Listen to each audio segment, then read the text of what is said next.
নমস্কাৰ বন্ধু-বান্ধৱীসকল আপোনালোক সকলোকে স্বাগতম জনাইছো ৰিটুৰাছ বৰা নামৰ এই নতুন চেনেলটোলৈ য'ত আপোনালোকৰ লগত ডেইলি নতুন টেকনলজি কথা আলোচনা কৰা হয়। আজি ভিডিঅ'টোত আমি এটা নতুন টপিক লৈ আহিছো। আজি কোনো ধৰণৰ ইউটিউব ৰিলেটেড বা ৱেবছাইট ৰিলেটেড কথা আমি নাপাতো। আজি এটা বেলেগ টাইপৰ টপিক আমি আলোচনা কৰিম যেটো বহুত ইম্পৰ্টেন্ট আপোনালোকৰ বাবে। আৰু সেই টপিকটো হৈছে যে এতিয়া নতুনকৈ যোনটো আমাৰ মাজলৈ আহিবলৈ গৈ আছে যেটো 5G টেকনলজি। আগতে যেহেতু আমাৰ হাতত আছিল কেনেকুৱা 2G তাৰপিছত আহিল 3G তাৰপিছত আহিল 4G আৰু এতিয়া নতুনকৈ এটা হাৱা আহিছে যে 5G আহিবলৈ গৈ আছে আৰু সেইবাবে বৰ্তমানৰ দিনত এটা হাৱা লাগি আছে যে 5G স্মাৰ্টফোন এটা সোনকালে কিনিব লাগে আৰু 5G টেকনলজি চলাব লাগে। কিন্তু বৰ্তমানলৈকে 5G টেকনলজি অহাই নাই। এতিয়াও আহিবলৈ 2-3 বছৰ 4 বছৰ লাগিব, গেপ আছে। আৰু সেইখিনি সময়লৈ আপোনালোকে ভালকৈ ভাবি চিন্তি এটা প্ৰপাৰ 5G ডিভাইচ কিনিব লাগিব। আৰু এইখিনি কথাই আজি ভিডিঅ'টোৰ লগত ৰিলেটেড আছে যাতে আপোনালোকে অকণো ভুল নকৰাকৈ এটা প্ৰপাৰ 5G মোবাইল কিনিব পাৰে। যদি এই ভিডিঅ'টো নাচায় তেতিয়াহ'লে আপোনালোকৰ কাৰণে প্ৰব্লেম হ'ব, কাৰণ বহুতো কথা এনেকুৱা আছে যিবোৰ নাজানিলে আপোনালোকে এটা প্ৰপাৰ হেণ্ডছেট কিনিব নোৱাৰিব 5G কাৰণে। তাত কিছুমান ব্ৰেণ্ডৰ কথা আছে, কিছুমান এণ্টিনা ব্ৰেণ্ডৰ কথা আছে। সেইবিলাক ব্ৰেণ্ড যদি মেটচ নকৰে তেতিয়াহ'লে পিছে পৰে। যদি ধৰি লওক এতিয়া জিঅ'ই যেনেকৈ 4G লঞ্চ কৰিছে তেনেকৈ হয়তো 3-4 বছৰ পিছত 5G লঞ্চ কৰি দিব পাৰে। তেতিয়া 5G লঞ্চ কৰাৰ পিছত যদি এটা বেলেগ যদি এণ্টিনা ব্ৰেণ্ডত আপোনালোকৰ 5G লঞ্চ কৰি দিয়ে আৰু যদি মোবাইলটোত আপোনালোকৰ সেইটো ছাপৰ্টেই নকৰে, বেলেগ ব্ৰেণ্ড এটাহে আছে আপোনালোকৰ মোবাইলটোত, তেতিয়াহ'লে আপোনাৰ মোবাইলটোৱে ছাপৰ্ট নকৰিব সেই ব্ৰেণ্ডটো। আৰু ফলত কি হ'ব, আপোনালোকৰ মোবাইলটো এনেই এটা ৱেষ্ট হ'ব। কাৰণ আপোনালোকে যিহেতু হয়তো 5G কাৰণেই কিনিছিল, বেলেগ একো ৰিজন নাছিল, আপোনাৰ অনলি 5G চলাবৰ কাৰণে কিনিছিল। যদি আপোনালোকৰ ছাপৰ্টেই নকৰে তেতিয়াহ'লে আপোনালোকৰ হয়তো ৱেষ্ট হোৱাৰ নিচিনাই হ'ব। সেইবাবে আজি ভিডিঅ'টো আপোনালোকে একেবাৰে স্কিপ নকৰাকৈ প্ৰথম পৰা শেষলৈকে চাওক যাতে আপোনালোকে 5G টেকনলজিটো প্ৰপাৰলি বুজি পায়। আচলতে বহুত এনেই কথা কিছুমান চলি আছে, আচলতে বহুত কিছুমান ইয়াৰ ডাউটছ কিছুমান চলি আছে আৰু বহুত এনেকুৱা কিছুমান কথা এনেই মানুহে কৈ আছে। বহুত ইউটিউবাৰ দেখিছোঁ মই কিছুমান কথা এনেই কৈ আছে যে সেইবিলাক ডাউট ক্লিয়াৰ কৰিবলৈ আছে। সেইবাবে আজি এই ভিডিঅ'টো মই আনিবলগীয়া হ'ল। আশা কৰোঁ আপোনালোকে একেবাৰে ভিডিঅ'টো শেষলৈকে চাব আৰু ভালকৈ আজিৰ পৰা এই 5G টেকনলজিটো বুজি পাব। এতিয়া হৈ আছে কি, মানুহে 2G পৰা 3G আহিল যেতিয়া সকলোৱে এক্সপেক্ট কৰে, ময়ো এক্সপেক্ট কৰিছিলোঁ যে 2G পৰা 3G যেতিয়া হ'ব তেতিয়া আমাৰ স্পীড বহুত বাঢ়িব। মানে এক্সপেক্টেশ্যন বহুত ওপৰত আছিলে, কিন্তু সেইটো এক্সপেক্টেশ্যন আমাৰ পূৰা নহ'ল। 3Gত ইমানো আমি স্পীড নাপালোঁ। তাৰপিছত আমাৰ আহিল 4Gটো আমি বহুত এক্সপেক্ট কৰিছিলোঁ, মানে জোখতকৈ বহুত বেছি এক্সপেক্ট কৰিছিলোঁ যে ইমান স্পীড পাম, আমি বহুত স্পীড পাম, 1 ছেকেণ্ডত এটা ফিল্ম ডাউনলোড কৰি দিম। কিন্তু আমি 4Gটো সেই একেই স্পীড নাপালোঁ। তাৰপিছত এতিয়া আহিবলৈ গৈ আছে যে 5G। এতিয়া বাৰু 5Gত আমি তেনেকুৱা স্পীড পামনে যে 1 ছেকেণ্ডতে আমি এখন ফিল্ম ডাউনলোড কৰি দিব পাৰিম? আচলতে মেইন কথাটো এইকণতেই আছে। এতিয়া মানুহবিলাকে বহুতে ভাবি আছে যে 5G আহিব অকল স্পীডৰ কাৰণে। আচলতে তেনেকুৱা কথা নহয়। 5Gটো স্পীডৰ কাৰণে বনোৱাই নাই। হয় স্পীড বাঢ়িব, 5Gত 4G তুলনাত স্পীড বাঢ়িবই, কাৰণ এটা নতুন জেনেৰেশ্যন আহি আছে। এইটো 4Gত আপোনালোকৰ 4th জেনেৰেশ্যন চলি আছিল, 5Gত আপোনালোকৰ 5th জেনেৰেশ্যন চলিব। গতিকে অকণমান স্পীড বাঢ়িব, কিন্তু আপোনালোকে যিটো এক্সপেক্ট কৰিছে যে বহুত বেছি বাঢ়িব তেনেকুৱা ধৰণৰ এটা নহ'ব। কাৰণ 5Gটো স্পীডৰ কাৰণে অনাই নাই বিশেষকৈ। এইটো এটা টেকনলজি ইম্প্ৰুভমেণ্টহে কৰিছে। 4G তুলনাত টেকনলজিটো ইম্প্ৰুভ কৰিছে। 4th জেনেৰেশ্যন যিবোৰ টেকনলজিৰ কাৰণে আমাৰ প্ৰব্লেম হৈ আছিল, অলপমান আমি যাতে সেইখিনি ভালকৈ পাব পাৰোঁ তাৰ কাৰণে এই বস্তুটো ইম্প্ৰুভ কৰা হৈছে। 4G পৰা 5G কৰা হৈছে ইম্প্ৰুভ কৰি পেলাই। গতিকে কিনো ইম্প্ৰুভমেণ্ট আহিছে, আমিনো বেনিফিটনো কি পাম 5Gত, আচলতে 5Gটো কেনেকৈনো কাম কৰে, সকলোখিনি কথা আজি এই ভিডিঅ'টো আলোচনা কৰা হ'ব। গতিকে আপোনালোকে ভিডিঅ'টো একেবাৰে শেষলৈকে চাব। প্ৰথম কথাটো হৈছে যে 5G যি স্পীডৰ কাৰণে অহা নাই, তেতিয়াহ'লে কিনো নতুন বস্তু আহিব যাৰ কাৰণে এটা নতুন টেকনলজি বনাবলগীয়া হৈছে 5G টেকনলজি হিচাপে। 5G টেকনলজি অহাৰ আপোনালোকৰ প্ৰথমটো ইম্প্ৰুভমেণ্ট হৈছে লেটেঞ্চি ইম্প্ৰুভমেণ্ট। অৰ্থাৎ যিবিলাকে আজিকালিৰ দিনত গেম খেলি আছে, বহুত ধৰণৰ মোবাইল গেমছ হওক বা PC গেমেই হওক, গেমিং যোনবিলাক মানুহ আছে এতিয়া, আমাৰ লগৰ চামৰে হওক বা আমাতকৈ ডাঙৰ চামৰে হওক বা সৰুৱে হওক, যিসকলে গেম খেলে সেইসকলে হয়তো অতি সহজে বুজি পাব যদি মই এটা নাম কওঁ। পিং বুলি যোনটো থাকে আপোনালোকৰ, PING বুলি পিং বুলি থাকে, ছাইডত ওলাই থাকে আপোনালোকৰ 90 ms বা 120 ms বা 150 বা এনেকুৱা ধৰণৰ মিমছো ওলাই আছে 990 ms সেইটোৰ একেবাৰে আটাইতকৈ সাংঘাতিক ধৰণৰ আপোনালোকৰ পিং হয় এইটো, য'ত আপোনালোকৰ গেম চেম একেবাৰে খেলাত বহুত অসুবিধা হয়। গতিকে পিংটোৱে হ'ল আপোনালোকৰ লেটেঞ্চি বুলি কোৱা হয়। লেটেঞ্চি হৈছে আপোনালোকৰ সেইটো বস্তু এটা পেকেটৰ পৰা আপোনালোকৰ আন এটা পেকেটলৈ যোনটো ডাটা কানেকশ্যন যাবলৈ যোনটো মাজত এটা ডিলে হয়, মাজত ধৰি লওক আপুনি এটা মেছেজ ইয়াৰ পৰা পঠিয়ালে, মেছেজটো পঠিওৱাৰ পিছত আপোনালোকে সন্মুখত যালে পঠিয়াইছে, সেই মানুহজনে মেছেজটো কিমান টাইম লাগিল, মাজত কিমানকণ ডিলে হ'ল সেই মেছেজটো তেওঁ ৰিচিভ কৰিবলৈ, সেই ডিলেটো হৈছে আপোনালোকৰ লেটেঞ্চি। এই লেটেঞ্চিটো 5Gত ইম্প্ৰুভ কৰা হৈছে। আপোনালোকৰ 4Gত আছিল কি মিনিমাম এটা ৰেঞ্জ আছিলে আপোনালোকৰ 50 ms, 50 মিলি ছেকেণ্ডৰ এটা আপোনালোকৰ তাত লেটেঞ্চি আছিলে। কিন্তু আপোনালোকৰ 5Gত তেওঁলোকে ক্লেইম কৰিছে যে 5G টেকন'লজিত আপোনালোকৰ যোনটো লেটেঞ্চি হ'ব সেইটো আপোনালোকৰ অতি কমেও 1 মিলি ছেকেণ্ড কৰি দিব তেওঁলোকে। এইটো বাৰু এটা আপোনালোকৰ বিজনেছ ষ্ট্ৰেটেজি হয়। 1 ms টো কেতিয়াও হ'ব নোৱাৰে। 1 ms হয়তো হ'বগৈ পিছৰ টেকন'লজিত হ'বগৈ, কিন্তু এইবাৰ আমি 5G টেকন'লজিত 1 ms পোৱাটো বহুত কঠিন হয়। তেওঁ আমি এক্সপেক্ট কৰিছোঁ যে 4Gত যেনেকৈ আমি 50 পাইছিলোঁ, 5Gত তেনেকৈ আমি 25-30 এৰাউণ্ড আমি এনেকুৱা এটা পিং পাম বা লেটেঞ্চি পাম, যাৰ কাৰণে আমাৰ গেমিঙেই হওক বা যিকোনো ধৰণৰ কামেই হওক য'ত আমাৰ ডিলেটো হয় লেটেঞ্চিৰ বাবে, সেইটো আমি অতি কম পাম যাতে আমাৰ কামবিলাক প্ৰপাৰলি হ'ব পাৰে। আপোনালোকৰ 5G টেকন'লজিৰ ছেকেণ্ড ইম্প্ৰুভমেণ্টটো হৈছে লটছ মোৰ ডিভাইচ কেপাচিটি। অৰ্থাৎ আপোনালোকৰ একেলগে বহুতকেইটা মোবাইল ডিভাইচেই হওক বা PC ডিভাইচেই হওক য'ত ইণ্টাৰনেট কানেক্টিভিটি যাব, তাৰ কেপাচিটিটো 5Gত বাঢ়ি যাব। অৰ্থাৎ যদি আপোনালোকৰ এখন গাঁৱত মানে সেই 4G নেটৱৰ্কটোৱে যদি আগতে 40টা মানুহ সেই এৰিয়াটোত কভাৰ কৰি আছিলে, তেতিয়াহ'লে এতিয়া আপোনালোকৰ 5Gত সেই ৰেঞ্জটো বাঢ়ি যাব। অৰ্থাৎ 10 গুণ বেছি হ'ব বুলি তেওঁলোকে ক্লেইম কৰিছে। আগতে যে 40টা পাৰিছিল, এতিয়া সেই এৰিয়াটোত আপোনালোকৰ 400টা মানুহে একেলগে চাইমেলটেনিয়াছলি গোটেইখিনি কাম কৰি থাকিব পাৰিব কোনো প্ৰব্লেম নোহোৱাকৈ। আপোনালোকৰ ইয়াৰ এটা মই জেনেৰেল এক্সাম্পল দিছোঁ যাতে আপোনালোকে বুজিব পাৰে। যদি আপোনালোকে কেতিয়াবা মেলা চেলাত গৈছে, যিকোনো ধৰণৰ হওক, লক্ষী পূজাৰ মেলা হওক বা ক'ৰবাত ক্ৰিকেট খেল হৈছে ষ্টেডিয়ামত যদি গৈছে কেতিয়াবা, তেতিয়া আপোনালোকে এই বস্তুটো অনুভৱ কৰিছে চাগে। তাততো বহুত মানুহ হয়, সেই জেগাবোৰত আপোনালোকৰ হাজাৰ হাজাৰ মানুহ হয়।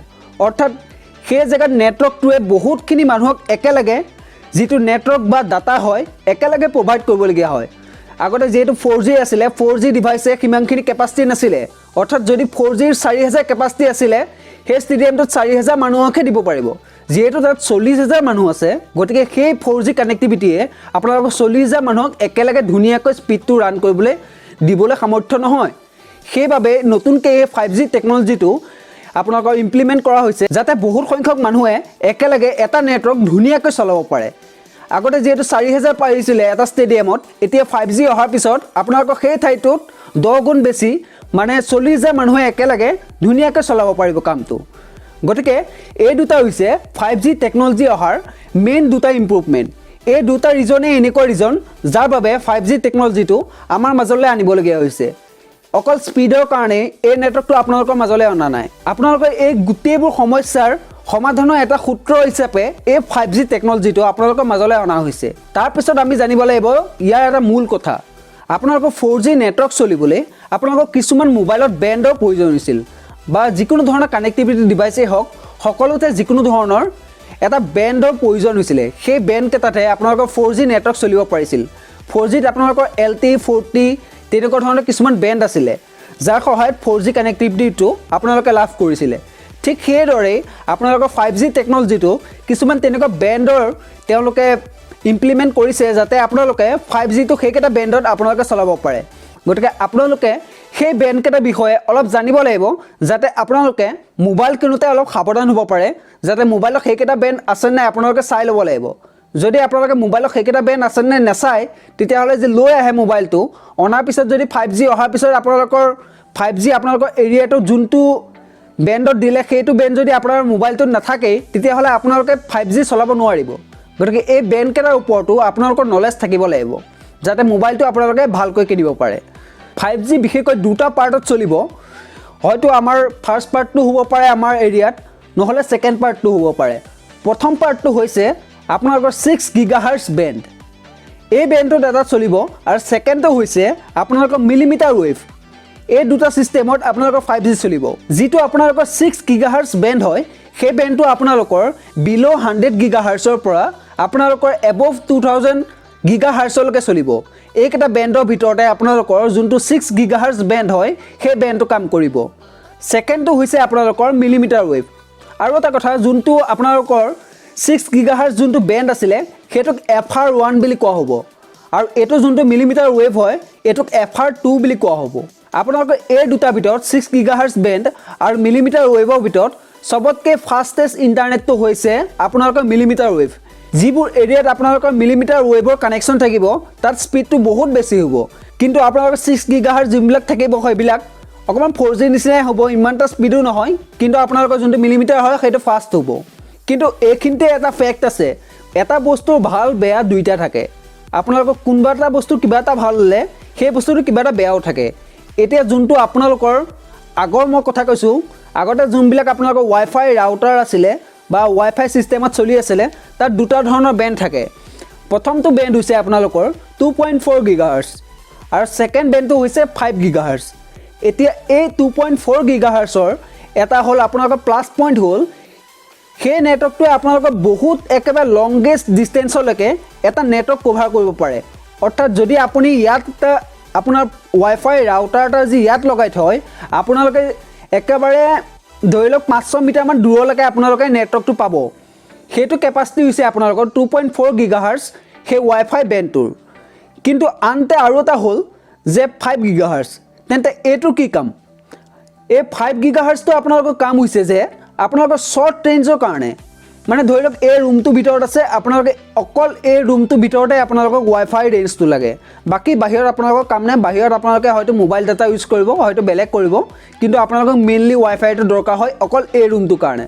তেতিয়াহ'লে আপোনালোকৰ মেইনলি প্লাছ পইণ্ট হ'ব যে এই 5 গিগাহাৰ্টছ বেণ্ডটো লগোৱা, কাৰণ এই দুটাৰ মাজত আৰু এটা ডিফাৰেঞ্চ হ'ল আপোনালোকৰ যোনটো 2.4 গিগাহাৰ্টছ সেইটো অকণমান 5 গিগাহাৰ্টছতকৈ বহুত শ্ল', অকণমান নহয় ভালেখিনি শ্ল' 2.4 গিগাহাৰ্টছ, কিন্তু তাৰ ৰেঞ্জটো বেছি আৰু স্পীডটো কম।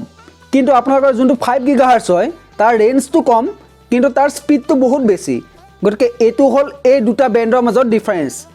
ঠিক তেনেকৈ আপোনালোকৰ 5G টেকন'লজিটো কিছুমান বেণ্ড ইমপ্লিমেণ্ট কৰা হৈছে য'ত আপোনালোকৰ ৰেঞ্জ বেছি, স্পীড কম, কিন্তু স্পীড বেছি, ৰেঞ্জ কম, এনেকুৱা ধৰণৰ আছে কিছুমান। গতিকে সেইখিনিৰ ওপৰত আপোনালোকে জানিব লাগিব যাতে আপোনালোকে ভৱিষ্যতলৈ যেতিয়া 5G ল'ব তেতিয়া আপোনালোকে কোনো ধৰণৰ সংকোচ নোহোৱাকৈ নিজৰ পচন্দৰ এটা মোবাইল বা এটা ৱাইফাই ৰাউটাৰ কিনিব পাৰিব আপোনালোকৰ 5G কানেক্টিভিটিৰ কাৰণে। এতিয়া 5G যোনটো মই 6 গিগাহাৰ্টছৰ বেণ্ডৰ কথা ক'লোঁ তাতো আপোনালোকৰ দুটা তিনিটা বেণ্ড থাকিব। এটা থাকিব যে বিল' 1000 মেগাহাৰ্টছ আৰু এটা থাকিব এবভ 2000 মেগাহাৰ্টছ। এতিয়া যোনটো বিল' 1000 মেগাহাৰ্টছ এই বেণ্ডটোত আপোনালোকে ৰেঞ্জটো বহুত বেছি পাব। যেনেকৈ আপোনালোকৰ 2.4 গিগাহাৰ্টছত পাইছিলে ঠিক তেনেদৰেই ইয়াতো আপোনালোকে ৰেঞ্জটো বহুত বেছি পাব, কিন্তু আপোনালোকৰ স্পীডটো কম হ'ব। কিন্তু আপোনালোকৰ যোনটো এবভ 2000 মেগাহাৰ্টছৰ 5G বেণ্ড সেইটোত আপোনালোকে স্পীডটো বহুত বেছি পাব, কিন্তু ৰেঞ্জটো অকণমান কম পাব। সেইটো হ'ল ইয়াৰ পাৰ্থক্য। গতিকে 4G সৈতে ইয়াৰ সৈতে একেই ছেইম, খালি অকণমান নামটো ডিফাৰেঞ্চ আছে গিগাহাৰ্টছৰ। কিন্তু আপোনালোকৰ 5Gত এটা এডভান্টেজটো এইটোৱে হ'ব যে আপোনালোকে 1000 মেগাহাৰ্টছৰ কম ৱাইফাই ৰাউটাৰে হওক বা 2000 মেগাহাৰ্টছৰ এবভ এটা আপোনালোকৰ ৱাইফাই ৰাউটাৰে হওক, দুইটাতে এটা প্লাছ পইণ্ট পাব যে লেটেঞ্চি ইম্প্ৰুভমেণ্ট। আপোনালোকৰ 4G তুলনাত লেটেঞ্চিটো ভাল পাব আৰু বেছি সংখ্যক মানুহে একেলগে কানেক্ট থাকিব পাৰিব, সেইটো ইয়াৰ প্লাছ পইণ্ট হয়। দুইটাতে আপোনালোকে এইটো সুবিধা পাব। কিন্তু আপোনালোকলৈ ভাল খবৰ এটাই যে এই 1000 মেগাহাৰ্টছৰ তলৰ বা 2000 মেগাহাৰ্টছৰ ওপৰৰ এই দুইটা বেণ্ডৰ ভিতৰত এটা বেণ্ডো ইণ্ডিয়ালৈ অহাৰ চান্সটো বহুত কম। আমাৰ ইণ্ডিয়ালৈ অহাৰ মেইন মেজৰিটি চান্সটো হৈছে যে মিড বেণ্ড। এইটো হ'ল দুইটা বেণ্ডৰ এটা কম্বিনেশ্যনৰ বেণ্ড হয়। এইটো বেণ্ড আমাৰ ইণ্ডিয়াত অহাৰ চান্সটো অলপ বেছি। এই বেণ্ডটো আপোনালোকৰ 500 মেগাহাৰ্টছ আৰু 600 মেগাহাৰ্টছৰ ভিতৰত থাকিব, য'ত আপোনালোকে এটা ডিচেণ্ট এমাউণ্ট আপোনালোকে স্পীড পাব আৰু ডিচেণ্ট এমাউণ্ট এটা ৰেঞ্জ পাব। অৰ্থাৎ ইমান বেছি স্পীডো নহয়, ইমান কম স্পীডো নহয়, আৰু ইমান বেছি দূৰলৈকেও আপুনি ৰেঞ্জটো নাপাব আৰু ইমান কমো আপোনালোকে ৰেঞ্জ নাপায়। এটা মাজত থাকিব, মানে মিডিয়াম লেভেলৰ এটা আপোনালোকে বেণ্ড পাব আমাৰ ইণ্ডিয়াত। গতিকে এইখিনি কথা হ'ল আপোনালোকৰ 6 গিগাহাৰ্টছ বেণ্ডৰ কথা। এতিয়া তাৰপিছত আমি আহিলোঁ 2 নম্বৰটোলৈ, মিলিমিটাৰ ৱেভ। এই ৱেভটো কি হয়, অৰ্থাৎ এই বেণ্ডটো কেনেকুৱা ধৰণৰ বেণ্ড? আপোনালোকৰ এই মিলিমিটাৰ ৱেভ বেণ্ডটো 30 গিগাহাৰ্টছৰ পৰা 50 গিগাহাৰ্টছৰ ভিতৰত থাকিব, আৰু এইটোৱে আটাইতকৈ স্পীডেষ্ট আপোনালোকৰ বেণ্ড হ'ব যিটো 5G কাৰণে ইমপ্লিমেণ্ট কৰা হৈছে। কিন্তু ইয়াৰ যিহেতু এটা প্লাছ পইণ্ট আছে যে ইয়াত ফাষ্ট আপোনালোকে নেট পাব, গতিকে ইয়াৰ কিছুমান নিগেটিভ পইণ্টো আছে, আপোনালোকে সেইখিনি কথা জানি থওক। যদি আপোনালোকৰ এৰিয়াটোত মিলিমিটাৰ ৱেভ কানেকশ্যনটো আপোনালোকৰ দিয়া হয়, তেতিয়াহ'লে আপোনালোকৰ যি চাৰিওফালে বৰষুণ দি থাকে বা ডাৱৰীয়া হৈ থাকে বতৰটো, তেতিয়াহ'লে আপোনালোকে সেই কণ্ডিশ্যনটোত আপোনালোকে নেটৱৰ্ক চলাবলৈ বহুত প্ৰব্লেম পাব। সেইটো হ'ল ইয়াৰ 1 number negative point. 2 number negative point হৈছে যদি আপোনালোকৰ মই এটা ৰুমত আছোঁ, তাৰ বাহিৰত যদি মই সেই নেটৱৰ্কটো বা ৱাইফাই ৰাউটাৰটো মই লগাই থৈছোঁ, তেতিয়াহ'লে এই ৱালৰ এইপাৰে সেই নেটৱৰ্কটো আহোঁতে বহুত শ্ল' হৈ যাব, অৰ্থাৎ মই ইয়াত ভালকৈ সেইটো নেটৱৰ্ক নাপাম। গতিকে মেইন সমস্যা ছেকেণ্ড এইটো। আৰু থাৰ্ড সমস্যাটো হৈছে এই নেটৱৰ্কটোৰ মাজত যদি কেতিয়াবা গছ গছনি বা মাজত কিবা ডাঙৰ ক'ৰবাত কিবা বিল্ডিঙে হওক কিবাই হওক তেনেকুৱা কিবা যি আহি যায় মাজত, তেতিয়াহ'লে সেই নেটৱৰ্কটো আমাৰ ওচৰত ভালকৈ নাপাবহি। গতিকে ইয়াৰ এই তিনিটা হ'ল ইয়াৰ মেজৰ প্ৰব্লেম। যদিও আমি ইয়াত ফাষ্টেষ্ট স্পীড পাম, তাৰপিছতো আমি এই সমস্যাকেইটাৰ এই মিলিমিটাৰ ৱেভত আমি সন্মুখীন কৰিবলগীয়া হ'বই। গতিকে দুয়োটাৰে এটা প্লাছ পইণ্ট মাইনাছ পইণ্ট আছে। গতিকে আপোনালোকে এইখিনিৰ ওপৰত অলপমান জানি থওক, যাতে আহিবলগীয়া 5G ওপৰত আপোনালোকে অকণমান হ'লেও কিবা এটা আগতীয়াকৈ জানি থয়। তাৰ বাবে আজি এই ভিডিঅ'টো মই আপোনালোকক বনাই আছোঁ। আৰু এই মিলিমিটাৰ ৱেভ কানেকশ্যনটো এনেকুৱা ধৰণৰ এটা কানেকশ্যন যিটো কানেকশ্যন বহুত কষ্টলি হয়। আপোনালোকৰ যোনটো 6 GHz বেণ্ডৰ এটা কানেকশ্যন লগাবলৈ এটা ISP অৰ্থাৎ ইণ্টাৰনেট ছাৰ্ভিচ প্ৰভাইডাৰৰ যোনটো খৰচ হ'ব, সেই প্ৰভাইডাৰটোৰ এই মিলিমিটাৰ ৱেভ কানেকশ্যন এটা লগতে বহুত বেছি খৰচ হ'ব, অৰ্থাৎ এইটো বহুত কষ্টলি হয়। গতিকে নেটৱৰ্ক প্ৰভাইডাৰে আমাৰ ইয়াত এইবোৰ কানেকশ্যন লগোৱাৰ চান্স বহুতেই কম। যদিও এনেকুৱা ধৰণৰ কানেকশ্যন আমেৰিকাৰ জেগাত অলৰেডি আছে 5G কানেকশ্যন এনেকুৱা। গতিকে আমি বৰ্তমানলৈকে এটা কথা গম পালোঁ যে 5Gত আমি বিশেষকৈ 3 ধৰণৰ বেণ্ড পাম। প্ৰথমটো হৈছে sub-6 বেণ্ড, যিটো আপোনালোকৰ 6 GHz বেণ্ডৰে এটা পাৰ্ট হয়। তাৰপিছতো হৈছে আপোনালোকৰ বিল' 100 MHz বেণ্ড, আৰু তাৰপিছতো হৈছে আপোনালোকৰ মিড বেণ্ড। এই তিনিটা বেণ্ড আমাৰ ইণ্ডিয়াত অহাৰ চান্সটো বহুত বেছি আছে। গতিকে আপোনালোকে মোবাইল কিনোতে সদায় সাৱধান হ'ব যাতে আপোনাৰ মোবাইলটোত দুই তিনিটা নহয় প্ৰায়খিনি বেণ্ডেই যাতে আপোনালোকৰ মোবাইলটোত থাকে, নহ'লে আপোনালোকৰ পিছে পৰে যেতিয়া 5G আহিব তেতিয়া বহুত প্ৰব্লেম হ'ব। মই বিশেষকৈ কেইটামান মোবাইলৰ নাম আপোনালোকক মেনশ্যন কৰি দিওঁ, যিকেইটা মোবাইলত আপোনালোকৰ 5G বুলি নাম মাত্ৰহে দিছে, তাত আপোনালোকৰ 5G বুলিবলৈ অনলি মাত্ৰ এটা বেণ্ডেই দিছে। যদি আপোনালোকৰ এই বেণ্ডটো আমাৰ এৰিয়াত কাম কৰিছে, তাৰপিছত যদি আপুনি এটা বেলেগ এৰিয়াত যায়, তাত যদি এটা বেলেগ বেণ্ড চলি থাকে, তেতিয়াহ'লে আপোনালোকৰ সেই মোবাইলটোত 5G কানেক্টিভিটিৰ কাৰণে বহুত প্ৰব্লেম হ'ব। গতিকে আপোনালোকে সেই মোবাইলকেইটাৰ নাম অলপ জানি থওক, যাতে মোবাইলকেইটা কিনাৰ আগত অকণমান সাৱধান হ'ব পাৰে। এতিয়া আপোনালোকৰ যোনটো OnePlus এটা মোবাইল লৈ আছিলে অলপ দিন আগত, মানে বহুত দিনেই হ'ল, OnePlus Nord বুলি এটা মোবাইল লৈ আছিলে, সেই মোবাইলটোত আপোনাৰ 5G বুলিবলৈ অনলি এটা বেণ্ডেই আছে। তাত আছে বেণ্ডটো 79, এইটো sub-6 বেণ্ডৰ এটা পাৰ্ট হয়। 79 বেণ্ডটোৱেই তাত আছে সেই মোবাইলটোত, বেলেগ বেণ্ড একো নাই। আৰু সেইবাবে কৈছোঁ 5G বুলি ক'লেই যিকোনো এটা মোবাইল উঠাই নিদিব, কাৰণ 5G বুলি ক'লেই যে চব আপোনালোকে পাব সেইটো নহয়। সেই মোবাইলটোত আপোনালোকৰ এণ্টিনা বেণ্ড কিমান আছে সেইবিলাকো বহুত ইম্পৰ্টেণ্ট কথা, নহ'লে আপোনালোকে 5G চলাব নোৱাৰিব। তাৰপিছত আপোনালোকক মই ছেকেণ্ড মোবাইলটোৰ কথা কৈ দিছোঁ। ছেকেণ্ড মোবাইলটো হৈছে আপোনালোকৰ OnePlus 80, যিটো আজিকালি দিনত বহুত পপুলাৰ হৈছে সেই মোবাইলটো। কিন্তু আপোনালোকৰ সেই মোবাইলটোতো যিকোনো এটাই বেণ্ড আছে, সেইটো বেণ্ড হৈছে sub-6 বেণ্ড। গতিকে দুইটা মোবাইলতে একেই প্ৰব্লেম, যিকোনো এটা বেণ্ডেই আছে তাত। আৰু এইখিনি কথা আপোনালোকে জনাটো প্ৰয়োজন বুলি ভাবিলোঁ, সেইকাৰণে আপোনালোকক এই দুটা মোবাইলৰ নাম কৈ দিলোঁ। আৰু এনেকুৱা বহুত মোবাইল আছে য'ত আপোনালোকে এই বেণ্ডবিলাক চাই ল'ব, হয়তো আপোনালোকে কিনাৰ আগত নেচালে পিছত প্ৰব্লেম পাব আপোনালোকে। গতিকে মোবাইলকেইটা কিনাৰ আগত এবাৰ তাত কি এণ্টিনা বেণ্ড আছে 5G কাৰণে সেইটো আপোনালোকে এবাৰ চেক কৰি ল'ব। কিন্তু আপোনালোকৰ নতুনকৈ এটা মটৰ'লা মোবাইল লঞ্চ কৰিছে, সেইটো কথা মই আপোনালোকক অকণমান কৈ দিওঁ। সেই মোবাইলটোত মই আটাইতকৈ বেছি হেপী হ'লোঁ, কিয়নো সেই মোবাইলটোত গোটেইকেইটা আপোনাৰ বেণ্ড আছে, 5G অল বেণ্ডছ তাত সেই মোবাইলটোত উপলব্ধ আছে। সেই মোবাইলটো হৈছে আপোনালোকৰ Moto G 5G।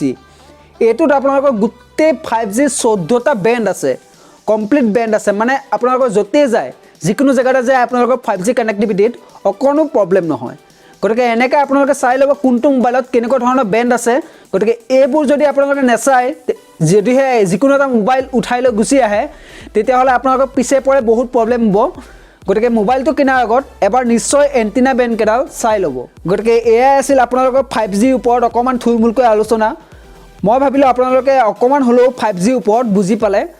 গতিকে যদিহে আপোনালোকে এই ভিডিঅ'টো ভাল পালে তেন্তে ভিডিঅ'টো এবাৰ লাইক কৰি দিব আৰু লগতে এনেকুৱা ধৰণৰ ভিডিঅ' আগলৈও যাতে আপোনালোকে পাই থাকে তাৰ বাবে ঋতুৰাজ বৰা নামৰ মোৰ এই চেনেলটো আপোনালোকে ছাবস্ক্ৰাইব কৰি থ'ব আৰু লগতে কাষতে থকা সেই বেল আইকনটো ক্লিক কৰি থ'ব যাতে আপোনালোকে মই ভিডিঅ' দিয়াৰ লগে লগেই আপোনালোকে ন'টিফিকেশ্যন পাই যায়। গতিকে আজিলৈ আপোনালোকৰ পৰা বিদায় মাগিলোঁ, ধন্যবাদ।